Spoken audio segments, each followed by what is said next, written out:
Print screen not working in Windows 11? Here's the fix in under 2 minutes. You hit print screen and nothing happens. You try pasting in the paint and it's blank, or it opens the snipping tool instead of copying your screen. This is it. I fixed this across hundreds of machines after the Windows 11 update broke it for everyone. Open Settings, click Accessibility, scroll down to Keyboard, click Keyboard, scroll down again, click Keyboard. Find Use the print screen key to open screen capture and turn it off.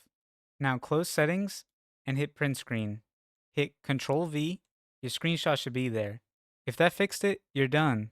Subscribe so the next person finds this too. If it's still not working, something's stealing the key. Check OneDrive first.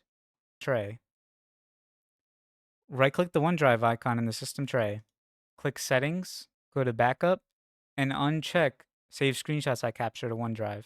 Same idea for Dropbox, Discord overlay, or any gaming overlay. If it's running in the background, it can hijack print screen. Close it and test again.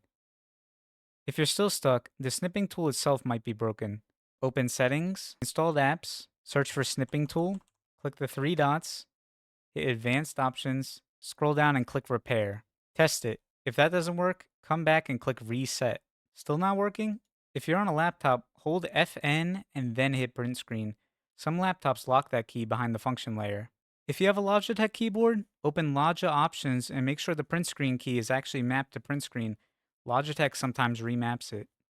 Hit print screen now, capture, open Paint, press Control V.